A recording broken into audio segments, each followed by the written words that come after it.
All right, I have a question here. Somebody wrote, what if a man is jobless? Should he be talking about love in the first place or get a job? He should go and get a job. He should go and get a job. That one is not, I know, I'm not mixing words about it. He should go and get a job. So a man without a job should not be talking about, should not fall in love. Fall in love. In fact, he cannot fall in love. He will stumble. You know, He can't should fall in not love. stumble into love. So if you don't have a job, Go look for work. go and look for It's work important. because money is very, very important. In fact, you know, one of the reasons a lot of people get into trouble in this issue of marriage is that they don't even recognize that the institution of marriage was established by God. Yeah. And then he gave a template. Adam, before Adam found Eve, Adam was very busy. working. You know, very, very Working. busy. Isaac was working. So my advice to ladies is, if you are not sure of what the man is doing, don't give in. Even Jesus Christ, who didn't marry, he was also working. Fine. I must do the work of it that sent me while it is day. So now you that want to marry, if somebody who didn't marry was working, you that want to marry, you should work much more. So somebody asked this question, is Onyinye Ogechi? She asked. So we've given your answer. The person should go and get And work. something to do. The amount of money you are making is immaterial. No, I remember when I was planning my marriage, I wasn't having too much money. The moment I was sure of a steady source of income, I began planning. Then in the course of planning, Yes. the doors were opening the Yes. more, things began to happen, Yes. and today is testimony. You Yes. understand? So somebody must have a steady source of income before the person should be talking about who to marry. For that marriage service is even too far. Before you start talking about you are having a crush on somebody, because if you don't have money having a crush, you just want to crush her. So don't have a crush, don't fall in love, don't talk of marriage until you have money. Not money, but steady income. Actually, that's the point. Steady income. Okay, somebody asked us, this is Ken Monya. He said, how can a man who has no job and invariably no money make his marriage sweet? He should go and get a job. You know, for the engine of a vehicle to work, you need to. One of the things you need is engine oil. Okay, it helps to lubricate. I think let's help this person now. When you say a man that doesn't have a job, definitely you will not have money. Yes. Sure. But at their jobs, there are jobs. As long as somebody has time, as long as somebody has energy, You can make money. if you don't know what to do, you can start washing people's car. I don't know. I didn't know we're going to do the discussion will go this way. It's money and marriage. Oh. Yes. I told them something in church today. I said, the way I read my Bible as a pastor, I don't read it just to talk about born again, sanctification, baptism of the Holy Spirit, and the rest of that. I try to to stretch and to extend it to every other area of my life. Okay. Now, the scripture mentioned about Jesus Christ. It said, looking unto Jesus, who for the joy that was set before him endured the cross, despising the shame. Why did he endure the cross? Why did he despise the shame? Because that was a joy that was set before him. That was an end product. That was something he was trying to achieve. All right. But a lot of young men now in particular, they will tell you, I can't do this job. I can't do this work. It's too small for me. And I told them in church that, look, take away my certificate as a lawyer, take away everything I know in my head as a lawyer, I will sell pure water. And I will still make money. You are going too far now. I will despise the shame and I will endure the suffering and I will get the joy that is set before me. You are going too far. I started as an errand boy. Even after university degree and after I've worked in an oil firm. Wow. I started as an errand boy.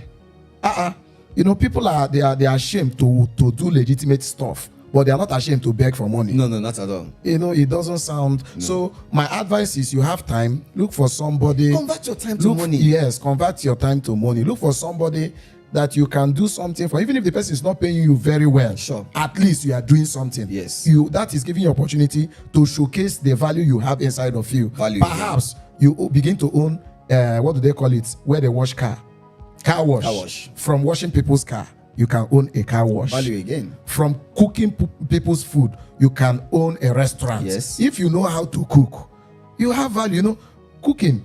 it's not responsibility of anybody, like we mentioned. Anybody If a man knows how to cook, it's fine. Why not look around for people you can help to cook? Cooking now is a big business. But men will always think that there are some business that are meant for women, some meant for men. So the man that doesn't have a job should begin to look inside of him. Yeah. What can I do for somebody that in turn the person will pay me? What problem can I solve? Can you solve? Yes. Now at your starting point, you may not have so much value to your service. You may not ask for too much return. Yes. Just you can even do a pro bono services from there. There's another question we have from Gifts. I think it is two questions. Okay. Gift. He said, is it advisable for the wife to declare her assets in a marriage? It's advisable. It's advisable. Yes. To declare for trust. Yes. So, Miss Gift, listen. Because if the man discovers later that, oh, you have access somewhere, you go for divorce. I'm not an advocate of divorce. Neither will I advise for separation. But I think that, again, communication, you sit down together, you tell yourself the truth. This is where we are. You see, it was important for me to tell my wife at the beginning, this is how much I'm earning, and this is how much I get from my other side also, and the rest of that. Not because she was a wasteful person, but she needed to know so she can help me to plan. Now, if the income is not coming in, the man should be bold enough, should take that responsibility again to talk to the wife and say, look, nothing is coming again. No, I've lost my job or I've lost my business, as the case may be. What do we do? And then the woman that is asking, how long should I endure with my husband if he's not bringing in money? It also goes down to, why did you marry your husband? Yes, money is good, but did you marry because of the money? So now that the money is not there, you want to leave it. Let's say this, maybe the man deceived. Okay. You gave false image of yourself that everything is all good. The woman came in and then suddenly discovered that it's not all good. How long? It actually takes two to tangle. Okay. It takes two to tangle. For him to have been able to deceive you also tells me the kind of person that's what you you're are. looking out for. Yes. Okay, I think my contribution on this matter should be marriage is teamwork. It's a teamwork. Together. Nobody will win alone. It takes the team to win. Yeah. Now, if the man is not doing something, is he willing to do something? If the man is willing to do something, then you should support him. And then the other part, what are you doing? What's the woman doing? What are you doing? Yes. You people can switch role. If you are the type that can easily find something to do that is legitimate, you switch role. Value is value, irrespective of who is providing it. Yeah. So I'm not an advocate of divorce. In fact, one of the ways I choose my friends, if you're married and you're having, that's how I choose my friend. I expect you to fix it. So if the man is jobless or the man is not bringing enough money, is he willing? And then is there hope? You understand? I remember when I proposed, I wasn't having so much, but I told my wife the kind of life that you can see. Yes, that I will. And today we are living some of it. So if there is still hope, let's walk towards it. I watched a movie.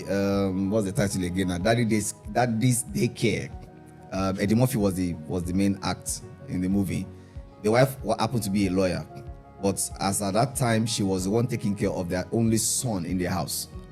So she would take him to school, bring him back, and the rest, she wasn't working because he was doing a very good job and was being paid very well. But suddenly, he lost his job. So quickly, they switched. The wife went out, got a job, was taking care of the house, and then he was not taking the boy to school and to crèche and the rest of that. And one day, he was just there in the playground and saw how a lot of other parents bring their children to the playground, and they were just disturbing the whole community. And another person beside him said, oh, can you imagine? Nobody is taking care of these children. I wish we have a daycare that can take care of them. That was where the idea struck. So it is not sufficient for the man to say, look, I've lost my job, I've lost my business. There are a lot of things you can do. Just look around you. Look for a solution, a problem to solve, and you're good to go. We're getting some questions, and some of them have been answered. Somebody asked, what happens when the lady does not reveal her worth financially? Trust. You lose trust. So it is good you declare. Also, how do we keep our finance separate as a couple? What are your recommendations? how do we keep our finance separate? Whether you keep your money together or you keep it separate, it's still your money. It's your money. It's still your money. It's the management. It's the management that matters. Yes, you understand? Money belongs to two of you. There cannot be a need in the house, and then and you have money. You have money, and you don't bring it. No, so it's management. You know, let me not go there. Somebody said, Judith's favor.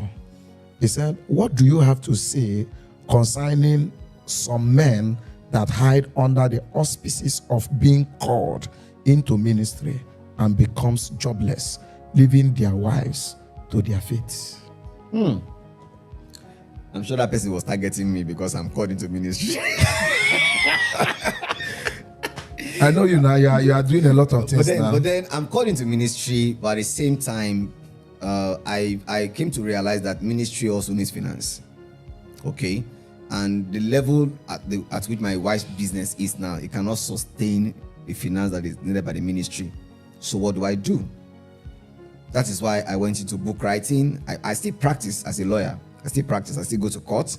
I still do farming, all of that, just to make sure that the money keeps coming in. I'm not saying that if somebody is called into ministry, that the person should necessarily do what I am doing.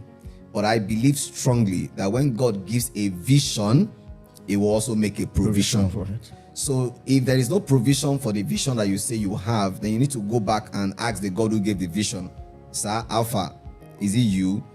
Did you call me or did I call you?" So we need to know who called who.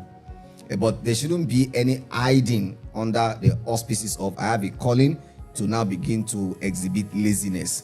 The Bible from Genesis to Revelation does not support laziness in any way. If a man is diligent in all his ways, including in calling, he will stand before kings. He will not stand before men. That calling will sustain the family, and I mean it. It will sustain the family. It will bring the resources and the finances that the family needs.